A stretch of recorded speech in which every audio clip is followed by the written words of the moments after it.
Terlihat di kota besar negara Cina, ada seorang bos besar yang dikawal para bawahannya. Dia sedang ingin pijat urut karena pegal linu.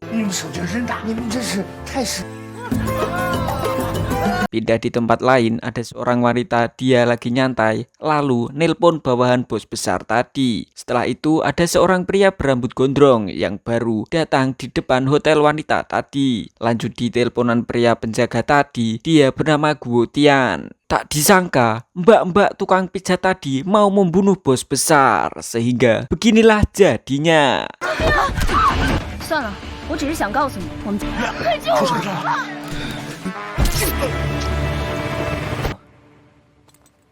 Guo Tian segera membawa pergi bosnya sambil menelpon wanita tadi yang ternyata pacar Guo Tian. Dia bernama Ana. Di situasi begitu, Ana malah minta putus karena Guo Tian sibuk dengan pekerjaannya. Gak ada waktu buat Ana. Makin pusing tuh Guo Tian. Dan ternyata pria tadi yang nyamperin ke tempat Ana, dia mau menyerang Ana. Guo Tian dengan cepat menyelesaikan perkara di sini karena dia jago silat.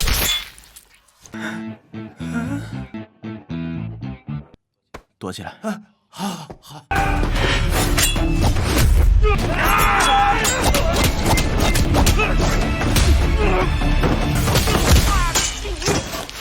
Di tempat Ana, pria tadi lagi mencari Ana. Dia bernama Erlang. Habis itu Guo Tian segera mengantar bosnya pulang dan lanjut menjemput kekasihnya yang dalam bahaya. Tetapi secara mengejutkan, Ana akan di... You fucking idiot！ 别动他，需要多少钱？喂。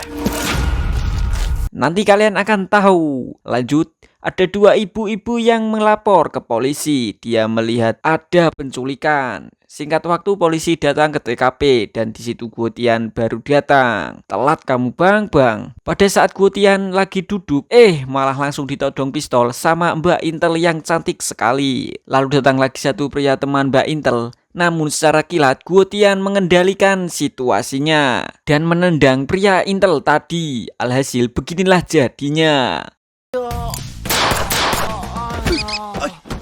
Guo Tian segera pergi. Mbak Intel mau mengejar, namun dihentikan oleh temannya yang kesakitan akibat ditendang dasi. Mbak Intel ini bernama Su Ying.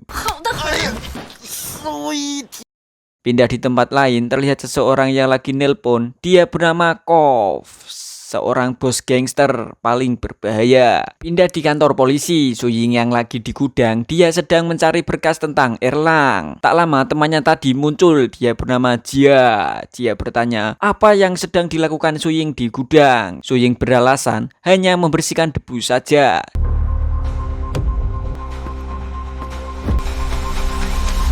嘛呢你？谍中谍呢？我有信心能破案， 你说的那无形的力量啊， 总感觉有股无形的力量在阻止。 Di tempat penculik terlihat seorang wanita yang disiksa, lalu juga ada yang diikat di air got. Terlihat Ana juga di sana yang mau diajak nanam bibit oleh para penculik.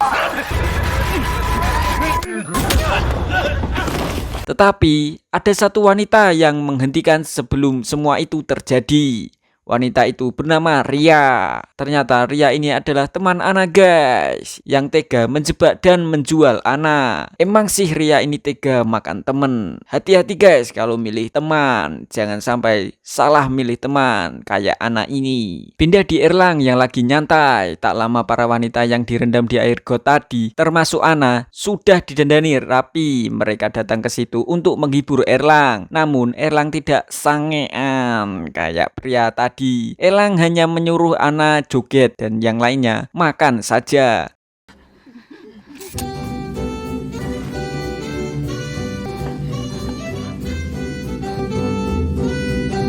Erlang pun ketiduran. Lalu Ria yang sangat ingin dibelai Mas Erlang, tetapi Mas Erlang nggak mau. Wah, kasihan banget tuh si Ria. Rasakan karmamu akibat menipu Ana. Di tempat Boskov yang lagi makan bareng, di situ juga ada 3 polisi yang sedang dieksekusi oleh pria tinggi besar karena 3 polisi tadi menipu Boskov. 1 polisi memohon-mohon untuk dibebaskan. Boskov membebaskannya, tetapi tak disangka dia juga ikut nyusul temannya. Kemudian Boskov menunjukkan pedang kuno yang baru dia beli. 你们什么错？我就相信你。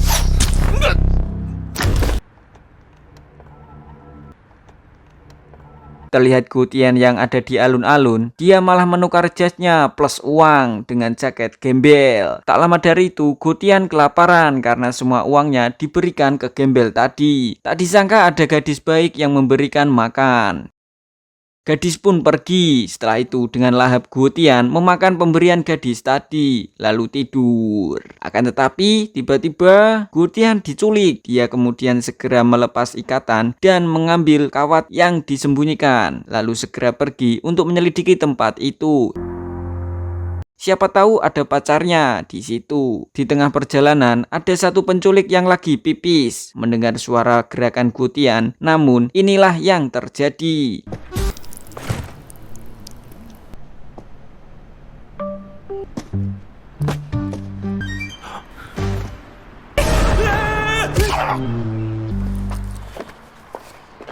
Habis itu Gutian segeralah melanjutkan perjalanannya. Nah, di saat mengecek pintu-pintu kamar ternyata terkunci kecuali 1. Dia segera masuk dan itu ternyata kamar Ria. Ria yang habis mandi menghampiri Gutian dan menanyakan apa yang dilakukan Gutian di sini. Lalu inilah yang terjadi. Untung Gutian imannya kuat. Kalau tidak, pasti main kuda-kudaan akan terjadi. Habis itu Gutian ingin meminta maaf karena tak sengaja masuk ke kamar Ria. Namun Ria menyerang Gutian sambil menggodanya. Alhasil beginilah jadinya.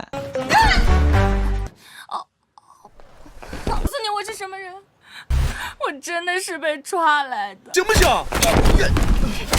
Esok paginya Gutian dihadapkan ke Erlang. Di situ Gutian mengenali suara Erlang. Lalu Gutian memperingatkan kalau tempat ini sudah dikepung polisi. Segeralah Erlang mengeceknya dari jendela. Alhasil semua itu benar. Ada tembakan nyaris membunuh Erlang. Lalu pasukan polisi segera menerobos masuk. Suying segera membebaskan Gutian dari ikatan. Bukannya terima kasih, Gutian malah membohongi Suying kalau dia lagi terluka. Lalu segera kabur mengejar Erlang dan Ria. Pada saat mau pergi, Ria tahu bahwa Erlang adalah seorang intel. Lalu Ria segera menyuruh anak buahnya membunuh Erlang. Akan tetapi Erlang dengan mudah melumpuhkannya. Tanpa diduga, beginilah jadinya. Erlang berhasil dipojokkan Ria. Ria berkata Erlang sudah menyayat hatinya. Namun Erlang bodoh amat. Meskipun begitu, Ria bukan budak cinta. Secara tak diduga,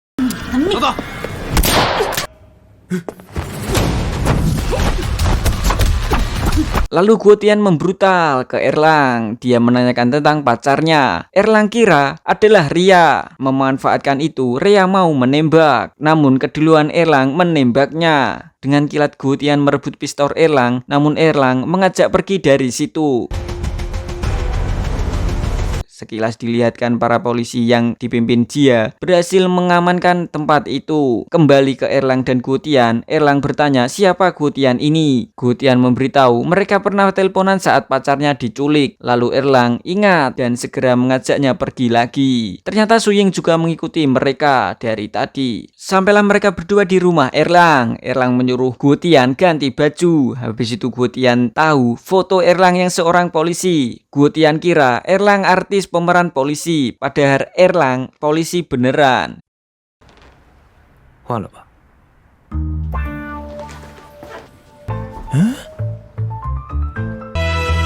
你也是个演员？我就是警察。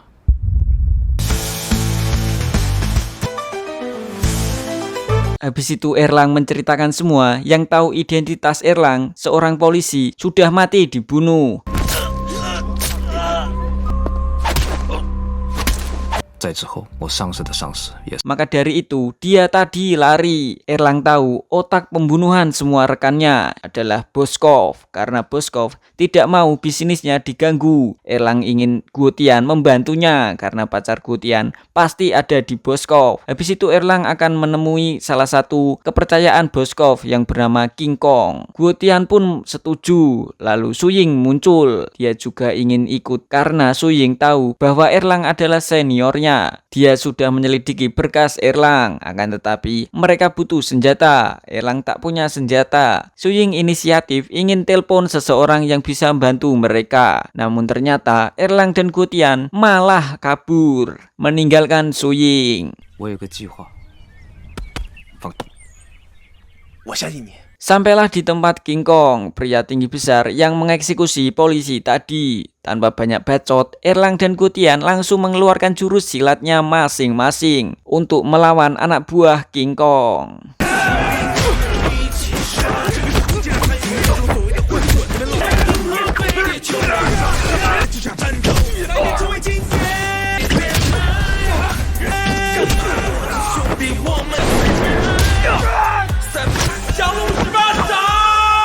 Tiba giliran King Kong, Erlang dan Guotian kesulitan menghantamnya karena badannya yang besar dan kuat. Sampai di mana Guotian melemparkan kepala babi karena tempat ini adalah jagal babi, lalu segera menendangnya. Dilanjut Erlang sampai Kong tumbang dan berakhir begini.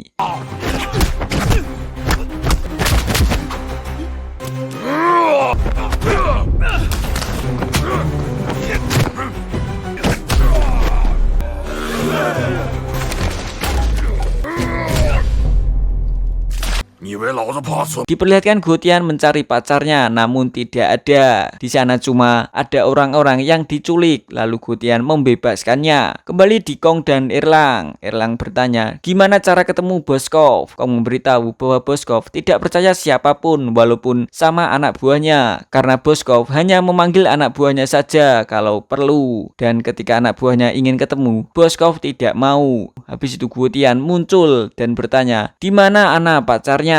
Namun Kong mengasih tahu pacarnya dibawa para partnernya, namun tidak disebut siapa partnernya, sehingga membuat Guotian kesal dan pergi.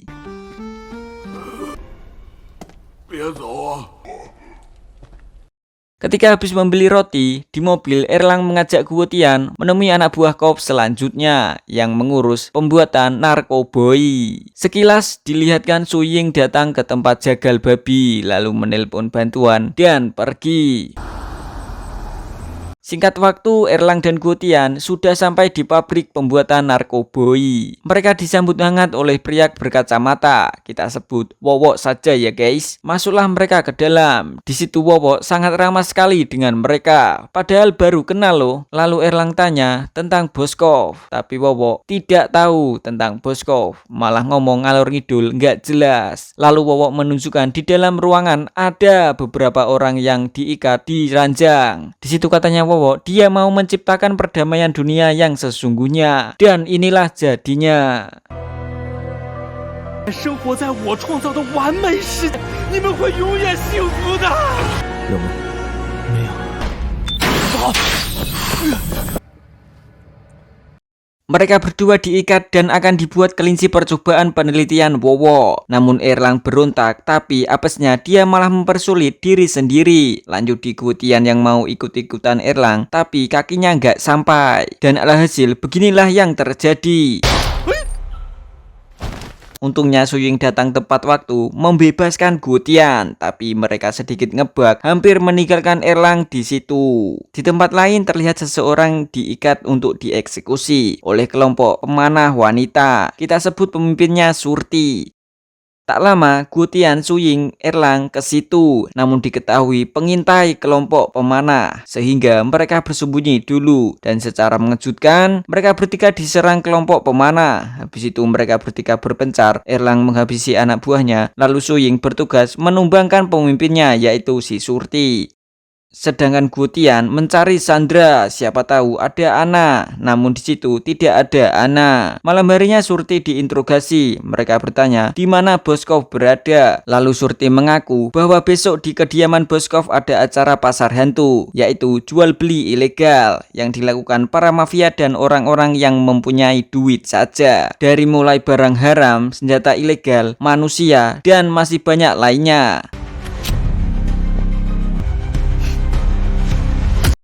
Habis itu Suying menemui Jia di atas gedung. Jia ngomong ke Suying dia ingin ikut penggerbekan besok agar bisa dipromosikan naik jabatan. Suying mengizinkannya sambil menendang Jia lalu pergi. Tak lama seorang wanita muncul. Dia tadi ada di waktu penggerbekan Ria dan Erlang dan langsung menembak Jia. Kita sebut Susi.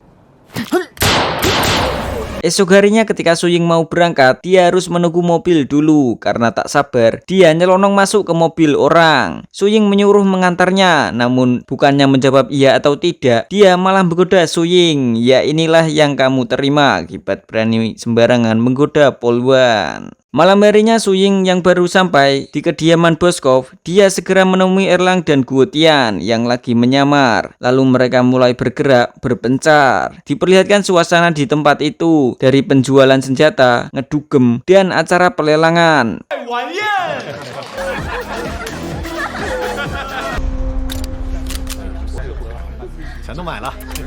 Pada saat Guotian mengintip acara lelang, secara mengejutkan, dia melihat kepala gadis baik yang memberinya makan tadi dijadikan hiasan patung. Anjir, sumpah sadis banget nih. Sedangkan Erlang mendatangi Boskov, lalu Suying menghadapi Ryu. Kembali di Erlang, di sana Erlang tak menyangka bahwa Susi dan kepala polisi daerah sini malah bekerja sama dengan Boskov. Erlang lalu memberikan syarat ke mereka. 1. Erlang akan menyerang. 2. Mereka menyerahkan diri. 3. Mereka mau nonton channel Harso 11. Tak disangka, Boskov malah membunuh kepala polisi dan Susi. Habis itu Erlang terpaksa mengaktifkan mode brutal. Tapi dia harus melawan tangan kanan Boskov, kita sebut Mamat.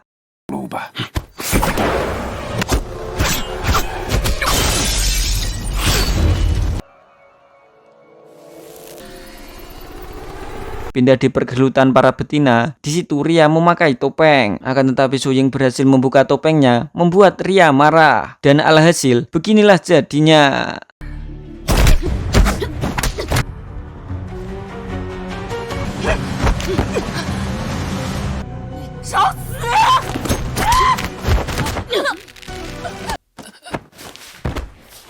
Kembali di pertarungan Erlang dan Mamat. Di situ Erlang terlihat sedikit kerepotan.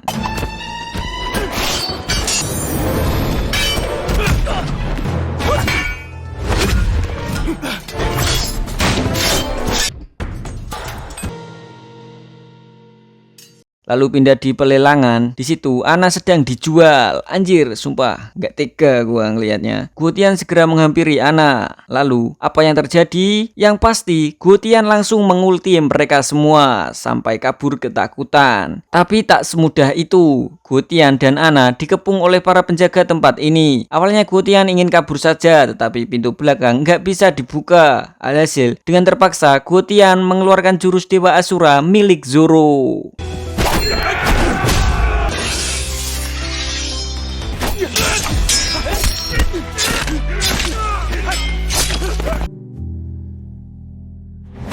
Selesai dari itu, Guotian membawa pergi Ana. Akan tetapi Guotian ingat dengan Erlang dan Suying. Di situ Guotian bimbang apakah dia mau pergi atau enggak. Ana menyuruh tidak ikut campur urusan aparat dan mafia. Akan tetapi Guotian adalah seorang bodyguard, tugasnya menjaga. Dia ingin menjaga perdamaian dunia ini. Guotian tidak ingin kekejaman itu menelan korban yang tak bersalah. Lalu pergi menyusul rekan-rekannya. Di pergelutan, Erlang sangat terpojok sampai seperti ini.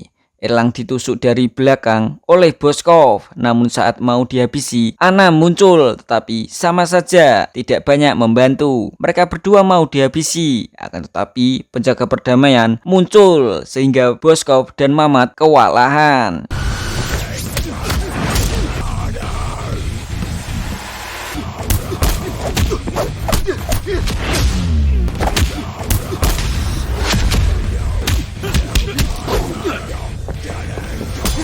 Boskov terkena tusuk sehingga Mamatlah yang harus menelan kebrutalan Guo Tian, sang penjaga perdamaian. Mamat sampai mohon ampun, akan tetapi itu cuma prank saja dan gelut pun terus berlanjut.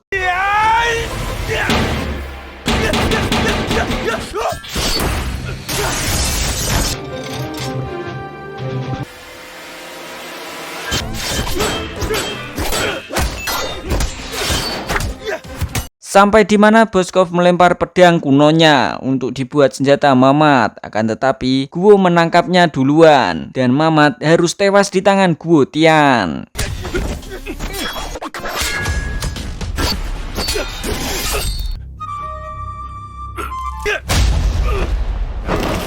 Habis itu Boskov menawarkan Guo Tian agar mau kerjasama. Akan tetapi Guo Tian tidak mau bekerja sama orang seperti Boskov yang bejat parah. Boskov terus ngebacot sampai di mana Guo Tian mendaratkan bogem mentah ke muka Boskov. Guo Tian terus menonjoki Boskov, tetapi secara tiba-tiba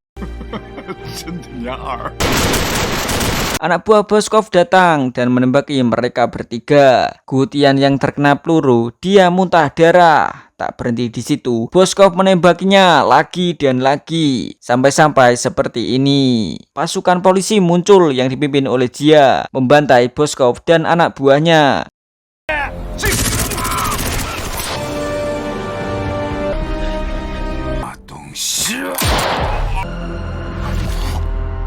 Lalu Jia menghampiri Erlang, Guo, dan Suying. Udah tahu mereka bertiga terluka, malah ditanya perlu ambulan atau tidak. Aduh. Jia.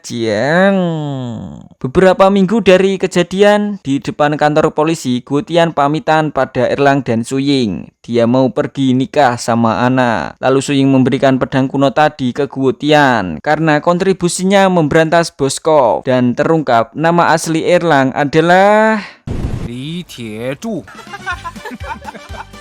Dan tamat. Ending yang sangat mengerlangkan. Gimana menurut kalian guys? Film kali ini menarik atau enggak? Menurut saya bagus sih, dari perjuangan Guo Tian menyelamatkan Ana dan pesan moral yang disampaikan di film ini. Jika kalian ingin lebih detail lagi, kalian bisa menonton film aslinya karena melihat secara langsung itu lebih baik dan bisa menilai film menurut kalian masing-masing. Oke, saya Harso pamit undur diri karena saya ada jadwal meeting di markas Avenger. Sekian, wassalam.